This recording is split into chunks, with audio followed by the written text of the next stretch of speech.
अगर जय नमो बुद्धाय जय भीम बोलते हैं जी। तो ही इस देश में रहने लायक हैं आप। नमस्कार, प्रणाम, गुड मॉर्निंग बोलते हैं तो ये तो सब अंग्रेजों का दिया हुआ है और हम लोग बाबा साहब तथागत गौतम बुद्ध के अनुयायी हैं।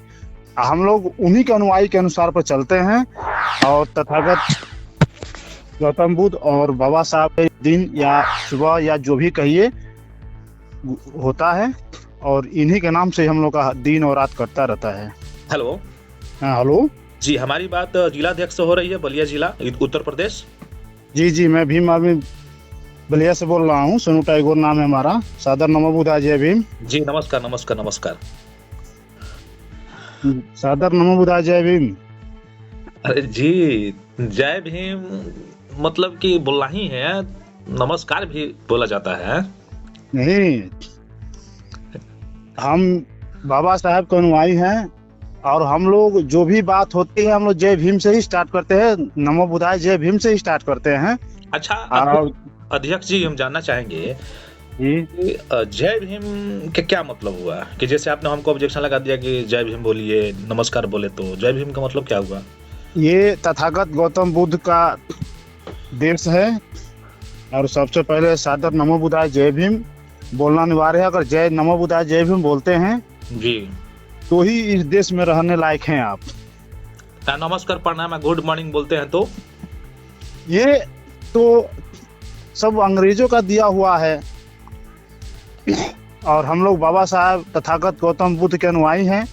हम लोग उन्हीं के अनुयायी के अनुसार पर चलते हैं और तथागत गौतम बुद्ध और बाबा साहब के दिन या सुबह या जो भी कहिए होता है और इन्हीं के नाम से हम लोग का दिन और रात कटता रहता है।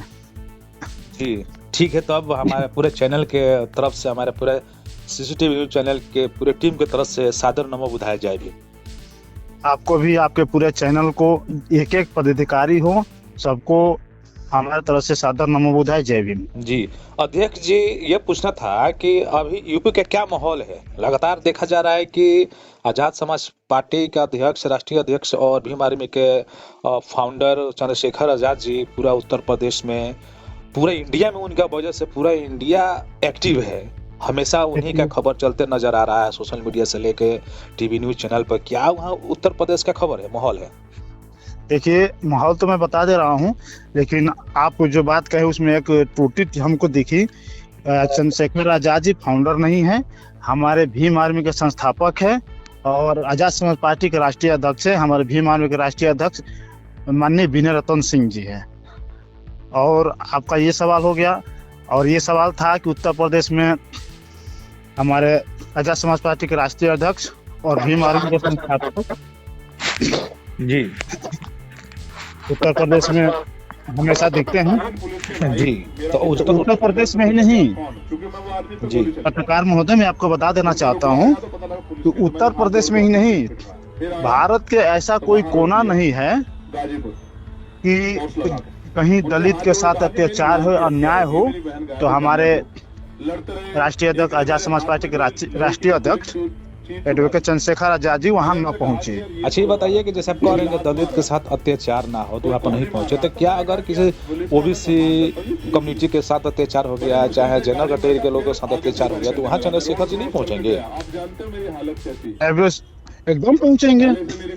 अच्छा, आपके नजर में ये दलितों का नेता है या पूरे भारत के जनता का नेता है चंद्रशेखर? पूरे भारत के नेता हैं, लेकिन आए दिन जो अत्याचार होता है, आपने बढ़िया सवाल किया पत्रकार महोदय, जनरल और ओबीसी, तो ओबीसी भी दलित में ही आते हैं। आप चले जाइए, देखिए, अभी आप कुछ दिन पहले सुने होंगे धीरेन्द्र शास्त्री जो हिंदू राष्ट्र बनाने के लिए बात कर रहे थे और संकल्प यात्रा निकाले थे। जी ठीक है, हम हिंदू राष्ट्र के लिए तैयार हैं, लेकिन हिंदू राष्ट्र में एससी एसटी ओबीसी माइनॉरिटी को कहाँ रखा जाएगा? आप बता सकते हैं पत्रकार महोदय? तो हिंदू राष्ट्र में अब सभी लोग जब हिंदू हो जाएंगे तो सभी लोग तो एक समान हो जाएंगे ना, उन लोगों के, माने उनके कहने के अनुसार, धीरेन्द्र शास्त्री के अनुसार। तो वही तो हम कह रहे हैं कि हिंदू जब हम हो जाएंगे तो हमको कहाँ रखा जाएगा? जब वोट लेना होता है तो हम हिंदू हो जाते हैं। आए दिन जब एससी एसटी ओबीसी माइनॉरिटी के साथ जब अन्याय अत्याचार होता है तो उसमें इस सरकार के कानों तक जू तक नहीं रेंगती हैं। अभी देखिए, आप मेरठ की बात कर रहे थे, मेरठ की हमारी बहन, हमारी माता के साथ इतना बड़ा अपराध हुआ, वो उस बहन को अगवा करके ले जा रहे थे, माता जी ने उनका विरोध किया तो उनके सर पर कुल्हाड़ी से मारा गया और वो मर गई। इलाज के दौरान मर गई। उसके बाद से 2-3 दिन तक बेटी बरामद नहीं हुई। इस अवस्था में हिंदू वाले कहाँ थे? हिंदू राष्ट्र बनाने वाले कहाँ थे? लेकिन पूरा प्रशासन तो लगा हुआ था, देखा जा रहा था कि पूरा आईजी, डीआईजी, नेता, सारे सरकार वहां पर लगी हुई थी। यूपी सरकार भी सक्रिय यहाँ पर नजर आ रही थी। कहाँ सक्रिय नजर आ रही थी? अभी तक बतला दीजिए कि मुस्लिम अपना सब कुछ लड़की को, जब हमारे एडवोकेट चंद्रशेखर आजाद जी ने जब वहां पहुंचा तो उनको रोकने के लिए सारी चीज लगाई गई थी। आपके कहने का मतलब है कि चंद्रशेखर जी पीड़िता से मिलने जा रहे थे तो उनको रोकने के लिए पुलिस लगाई गई थी, जितना पुलिस उनको रोकने के लिए लगाई गई थी। अगर उतना पुलिस यदि उस अपराधी को खोजने में लग जाती तो अपराधी 24 घंटे के अंदर में मिल जाता। आप यही कहना चाह रहे हैं डायरेक्ट? हमारा कहने का मतलब यही है, 24 घंटा नहीं। आप पत्रकार महोदय, आप तो हर जगह पत्रकारिता करते होंगे, आपको मालूम होगा कि किसी गली में, किसी नुक्कड़ में किसी एक व्यक्ति ने अगर रात में घूम देता है तो प्रशासन तुरंत उसको 1 घंटे के अंदर, 2 घंटे के अंदर उसको पकड़ लाती है। और इतना बड़ा अपराध हो गया और 2 दिन 3 दिन तक कोई किसी प्रकार का कोई खोज नहीं हुआ। उसके बाद से आपके हमारे एडवोकेट चंद्रशेखर आजाद जब जाते हैं तो उनको रोकने के लिए प्रशासन लगाई जाती है। उतनी प्रशासन अगर उस बहन को खोजने में लगाई होती, ढूंढने में लगाई होती, तो हमारे एडवोकेट चंद्रशेखर आजाद को जाने की आवश्यकता ही क्या पड़ती? यानी आपके माने डायरेक्ट आप ये कहना चाह रहे हैं कि उत्तर प्रदेश प्रशासन और सरकार पूरी तरह से फेल हो चुकी है? ये तो आप हर न्यूज चैनल पर देखिए, हर पार्टी संगठन के लोग कह रहे हैं कि सरकार पूरी तरह से फेल हो चुकी है, सरकार नहीं चला पा रही है। और मैं आपके माध्यम से कहना चाहता हूं कि सरकार कुर्सी छोड़ दे। तो किसको आप लोग कुर्सी पर बिठाइएगा? हमारे चंद्रशेखर आजाद जी हैं, आप उनको देखिए।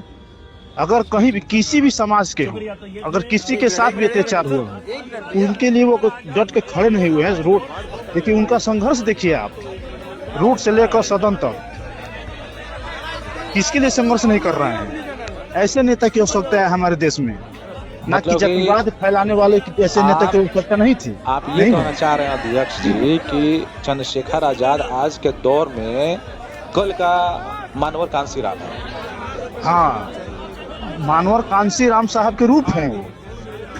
तो जब मानवर कांसी राम के रूप है तो फिर मानवर कांसी राम का जो पार्टी है बहुजन समाज पार्टी, उसमें वो कार्यकर्ता क्यों नहीं है? आप देख लीजिए कि कांसी राम के रूल पे बहुजन समाज पार्टी चल रही कि नहीं चल रही है। आप खुद देख लीजिए।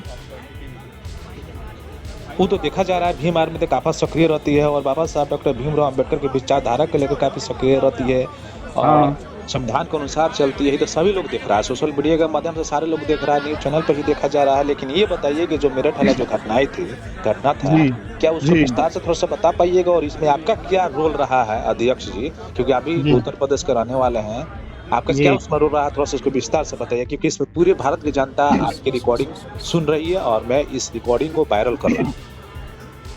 देखिए पत्रकार महोदय, आपको भी पता होगा कि मेरठ से कपसाड़ गांव की एक बेटी थी जो अपने माँ के साथ खेत जा रही थी जी। तो कुछ दरिंदे किस्म के लोगों ने उसको रास्ते में छेड़ने लगे। तो उसकी माता ने जैसे ही उनको विरोध की तो उसके माता जी को मार दिया गया, जिसको इलाज के दौरान हॉस्पिटल में मृत्यु हो गई। अच्छा, अपने माता जी के साथ में जा रही थी? तो अपने माता जी के साथ जा रही थी। भाई, किसी की बेटी हो, अगर किसी के सामने किसी की बेटी को छेड़ेंगे तो माँ तो जरूर बचाने के लिए आएगी। जी। माँ उनकी बचाने के लिए आई तो उनको मार दिया गया और फिर उसको वहां से अगवा करके लेकर फरार हो गए। अगवा करने वाले कौन से लोग थे? ठाकुर समाज के लोग थे। ये हमें बताने की आवश्यकता थोड़ी नहीं, आप खुद देखिए, न्यूज चैनल पर आप पता करिए, बहुत न्यूज चैनल चल रही है कि समाज के लोग हैं।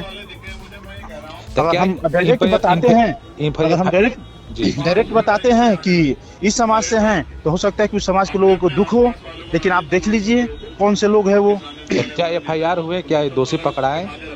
दोषी पकड़े गए हैं। जब हमारे एडवोकेट चंद्रशेखर आजाद जी ने गए वहाँ पे, प्रशासन उनको रोकने की कोशिश की, वो उस व्यक्ति को रोकने की कोशिश की जिसका नाम चंद्रशेखर आजाद है, वो खुद में एक आजाद है, उसको आप कैसे रोक सकते हैं। उन्होंने पुलिस के साथ किसी भी तरह धक्का-मुक्की करके रोड पर 10 किलोमीटर तक दौड़कर पीड़ित परिवार के घर पहुंचने के लिए कोशिश किए, लेकिन पहुंच नहीं पाए।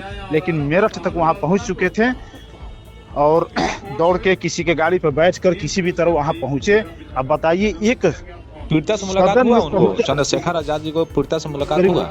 प्रशासन मिलने नहीं थे, फिर उनको प्रशासन मेरठ से फिर वापस लेकर चली गई। तो यानी पीड़िता से अभी तक वो मिले नहीं? मिलने नहीं दिया गया।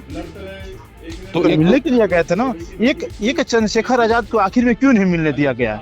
वहां पर सपा के लोग, बसपा के लोग, कांग्रेस के लोग सभी मिलने जाते हैं। सिर्फ एक चंद्रशेखर आजाद से इतना भय क्यों उनको रोका जाता है? वही तो हम जानना चाहते हैं कि चंद्रशेखर जी को क्यों आखिर रोका गया, क्यों नहीं उनको मिलने दिया गया?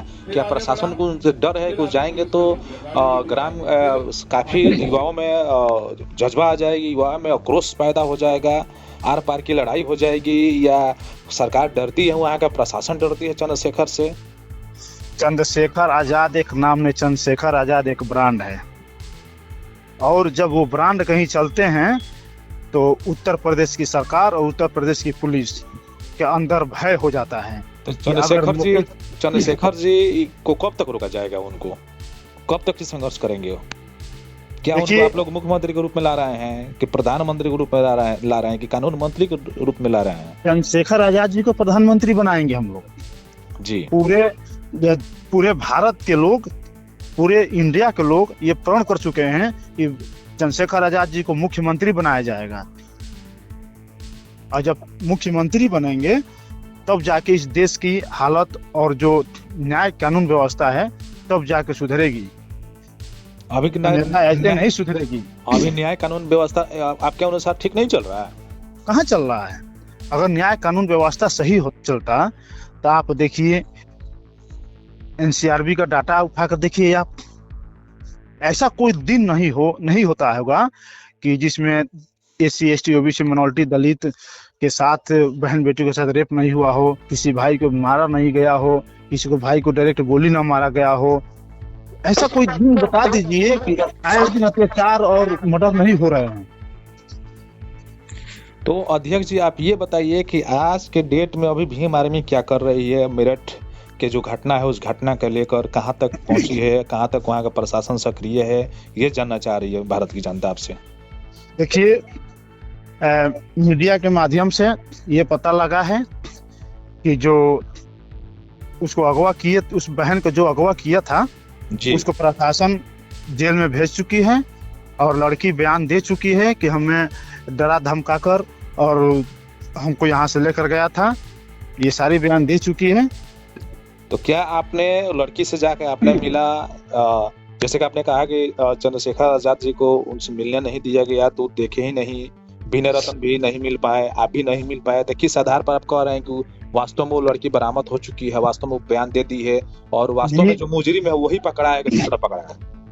नहीं, वही मुजरिम है। जब लड़की कोर्ट में बयान दे चुकी है, लड़का जेल चला गया है, ये उत्तर प्रदेश की पुलिस कह रही है कि लड़के, उत्तर प्रदेश की पुलिस ही बताई हमारे एडवोकेट चंद्रशेखर आजाद जी से कि लड़की बरामद हो गई है और दोषी सहारनपुर से पकड़ा गया है। उत्तर प्रदेश की पुलिस ही कह रही है कि दोषी को जेल भेज दिया गया है और पीड़िता का बयान हो चुका है। उसका कोई प्रमाण, जैसे कि फोटो या कोई लिखित प्रमाण या कोई ऐसा तस्वीर वायरल हुई है जिससे पता चलेगा हाँ ये लड़की है, ये लड़का है जिसको अरेस्ट कर लिया गया है लड़की के बयान पे? सोशल मीडिया पर आप देखिए, मिल जाएगा आपको। नहीं, बहुत से खंगाला गया है, लेकिन कहने का मतलब ये है कि प्रमाण होना चाहिए कि एग्जैक्ट वही है।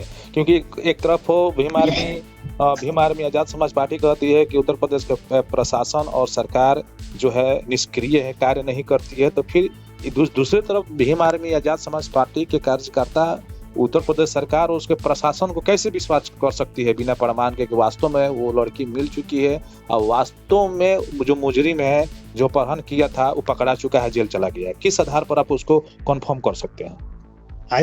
इस देश की पुलिस हमारे उत्तर प्रदेश की पुलिस कह रही है। तो उत्तर आप प्रदेश जी बोलिए। उत्तर प्रदेश की पुलिस कह रही है। हम उत्तर प्रदेश के सोशल मीडिया पर हमने देखा, उसी के आधार पर कह रहा हूं मैं कि गिरफ्तार हो चुके हैं। तो फिर इधर चंद्रशेखर जी कब मिलने जा रहा है, इसके बाद कब मिलने जाएंगे, पुलिस ये से फिर मिलने दिया हमारे जाएगा नहीं दिया जाएगा? अभी तो मिलने नहीं दिया जा रहा है। हम्म। जैसे ही मिलने दिया जाएगा, जैसे ही भाई जी ने आदेश करेंगे, वैसे ही हमारे पूरी बलिया की टीम भी जाएगी। हमको लग रहा है उत्तर प्रदेश की सारे जगह की टीम वहां पहुंच जाएगी। जी। तो अभी आपको हमसे बात हुआ, सीसीटीवी न्यूज चैनल की टीम से आपको बात हो रही है, और हम चाहेंगे कि ये आपकी बातों को हम बेहतर तरीके से पूरे तमाम जितने भी लोग हैं, जितने भी भारत के जनता है, उनके सामने हम रखें। जो घटना स्थल पे जो चंद्रशेखर आजाद जी और माननीय चंद्रशेखर आजाद जी सांसद साहब जो वो मेरठ जा रहे थे, तो उस समय की न्यूज में उसको लगा दें, ताकि लोग को दिखे कि उनका संघर्ष जो है कितना सक्रिय रहा है और अपने देश के बहन बेटियों के लिए वो कितना सक्रिय रहते हैं। तो हमारे चैनल से जुड़े रहने के लिए और हमसे बात करने के लिए और विशेष जानकारी देने के लिए, और काफ़ी शालीनता का आपके बातों से लग रहा है कि आप बहुत ही जज्बा में हैं, आप बहुत दुख झेला है और आप एकदम अंदर से क्रांतिकारी हैं, लेकिन फिर भी आपने बड़ी शालीनता से जवाब दिया है संवैधानिक तरीका से। इसके लिए मैं आपका शुक्रगुजार हूँ और मैं आपको धन्यवाद देता हूँ कि भीम आर्मी जो है जिस तरह से वर्क कर रही है, काम कर रही है, दिन दुगनी रात चौगुनी तरक्की करे। और आज से हम भी नमः बुधाय जय भीम बोलूंगा, क्योंकि अम्बेडकर साहब सिर्फ चुनिंदा लोगों के लिए नहीं है, अम्बेडकर साहब पूरे देश के लिए है। ज्ञान को उनको प्रतीक माना गया है। हर व्यक्ति को जय भीम बोलना चाहिए, मैं उसको स्वीकार करता हूँ। और हमारे चैनल से जुड़े रहने के लिए जय हमसे बात। भीम, नमो बुद्धाय, जय भीम बोलना ही है। जी जी जी। तो काफी जय समय भीम। तो जी काफी बोलिए। तो काफी समय हो गया है। हमारे चैनल से जुड़े रहने के लिए आपको बहुत बहुत धन्यवाद। फिर हम आपको भी दूसरे खबर में आप आपसे जरूर कांटेक्ट करेंगे। आपको भी सादर नमो बुद्धाय, जय भीम। आपका रात शुभ हो। जी जी। Thank you.